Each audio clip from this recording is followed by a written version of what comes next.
अगर आप अपने गुस्से को कंट्रोल करके उसको अपनी पावर में कन्वर्ट करना चाहते हैं ना, तो definitely you should know the तफसीर ऑफ दिस आयत। सूरह आले इमरान की आयत नंबर 134 की तफसीर का ये हिस्सा है। मैं ये तो नहीं कहूंगी इसे सुनने के बाद आपको कभी गुस्सा आएगा ही नहीं, आएगा, मगर फिर आप उसको कंट्रोल करना सीख जाओगे। आपके अंदर ये चाहत पैदा होगी कि मैं इसको अपनी ताकत क्यों ना बना लूं, अपने गुस्से को, वो गुस्सा जिससे अब आप परेशान हो ना, उसको उसको बैलेंस करना, उस पर कंट्रोल करना आप इंशाअल्लाह ताला जरूर सीख लोगे। एक रिवायत में है, सूरह आल इमरान की आयत नंबर 134 की तफसीर का यह हिस्सा है कि ए इब्ने आदम, अगर गुस्से के वक्त तू मुझे याद रखेगा, यानी मेरा हुक्म मानकर गुस्सा पी जाएगा, तो मैं भी अपने गुस्से के वक्त तुझे याद रखूंगा।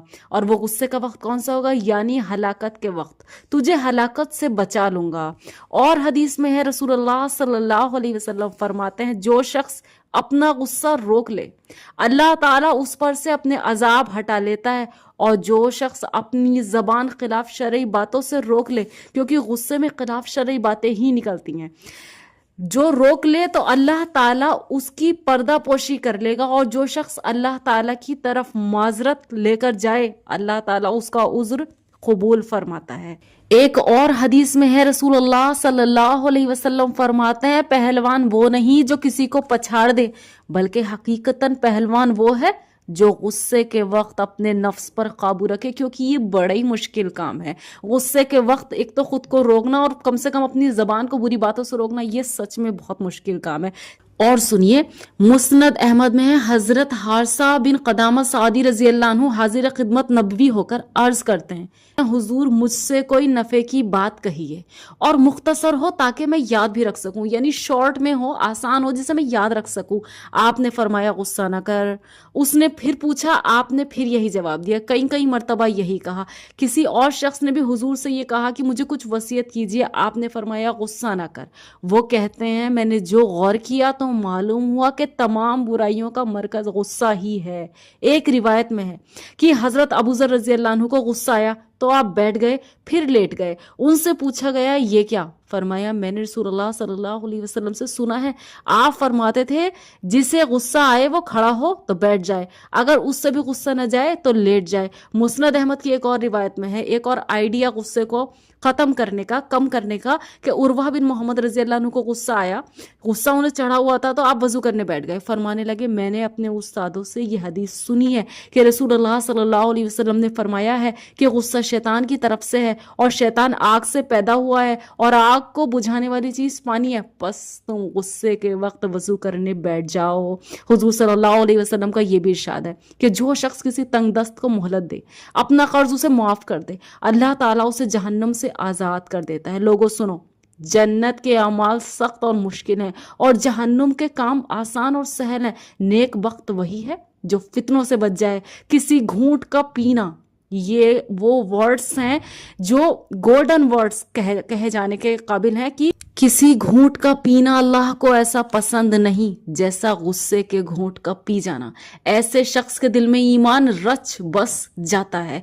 ये गुस्से को पीने का इनाम है, उसके दिल में ईमान रच बस जाता है। This is called a real personality grooming.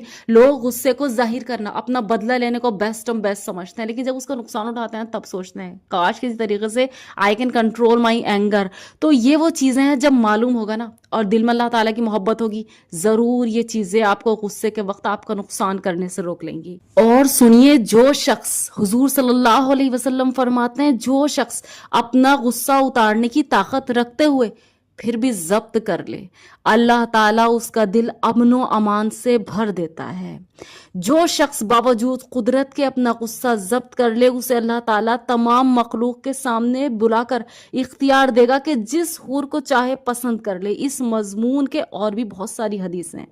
आयत का मतलब जो है, इस आयत की तफसीर में जो है वो ये है कि गुस्से में आपे से बाहर नहीं होते वो लोग, उनकी तरफ से किसी को बुराई नहीं पहुंचती, बल्कि वो अपने जज्बात को दबाए रखते हैं और अल्लाह से डरकर सवाब की उम्मीद पर मामला अल्लाह के सुपुर्द कर देते हैं। ये अल्लाह के प्यारों की निशानियां बयान की जा रही हैं। लोगों से दरगुजर करते हैं, जालिमों के जुल्म का बदला भी नहीं लेते, इसी को एहसान कहते हैं। और उन मोहसिन बंदों से اللہ محبت کرتا ہے. جسٹ امیجن ان بندوں سے اللہ تعالیٰ محبت کرتا ہے. یہ ہے غصے کو پینے کے انعامات. دنیا میں کیا ہو رہا ہے؟ دل کو امن سے بھر دیا جاتا ہے, اس کو دل کو ایمان اس کے دل میں رچ بس جاتا ہے. اور آخرت میں کیا کیا انعامات ہیں یہ آپ نے سنے. اگر کسی کو یہ معلوم ہو تو کیا اس کو اب غصے پہ کنٹرول کرنا مشکل ہے؟ حدیث میں رسول اللہ صلی اللہ علیہ وسلم فرماتے ہیں 3 باتوں پر میں قسم کھاتا ہوں. ایک تو یہ کہ صدقے سے مال نہیں گھٹتا, دوسرے یہ کہ عفو و درگزر کرنے سے انسان کی عزت بڑھتی ہے, تیسرے یہ کہ تواضع اور عاجزی کرنے والے کو اللہ تعالیٰ بلند مرتبہ عطا کرتا ہے. What do you want any more? اور کیا چاہیے؟ مستدرک کی حدیث میں ہے جو شخص یہ چاہے کہ اس کی بنیاد بلند ہو اور اس کے درجے بڑھیں تو اسے ظالموں سے درگزر کرنا چاہیے, اور نہ دینے والوں کو دینا چاہیے, اور توڑنے والوں کو جوڑنا چاہیے. اور حدیث میں قیامت کے دن ایک پکارنے والا پکارے گا, اے لوگوں سے درگزر کرنے والوں, اپنے رب کے پاس آؤ اور اپنا اجر لو. مسلمانوں کی خطاؤں کو معاف کرنے والے جنتی لوگ ہیں. These were the things. اور ایسی بہت ساری حدیثیں ہیں جو صرف غصہ کنٹرول کے بارے میں ہے کہ اس کا اجر دنیا میں کیا ہے, آپ کی پرسنالٹی پر اس پہ کیا پازیٹیو اثرات پڑنے والے ہیں, اور آخرت میں ان کے انعام کیا ہے, ان کے دلوں کو کس طرح منور کر دیا جاتا ہے, ان کی پرسنالٹی کو کس طرح عزت بخشی جاتی ہے. اگر کسی کو یہ پتا ہو تو کیا اب اس کے لیے اینگر کنٹرول مشکل ہوگا؟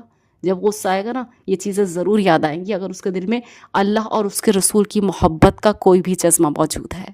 جزاک اللہ خیر.